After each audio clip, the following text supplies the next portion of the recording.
jatah polisi tah jatah ayo datang sih mau balik darah tinggi aing naik deui.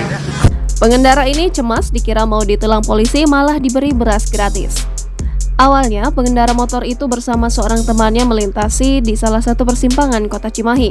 Mahayang nyantai hirup pidunya aja. Datang sih mau balik darah tinggi aing naik deui.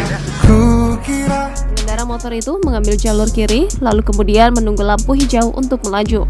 Tiba-tiba, pengendara motor itu didatangi oleh petugas Satlantas Polres Cimahi. Polisi tersebut langsung menyuruh pengendara motor menepi.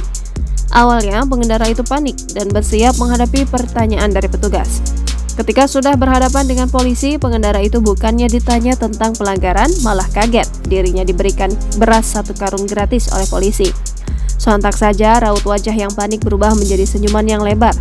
Video tersebut mendapat berbagai komentar lucu dari netizen.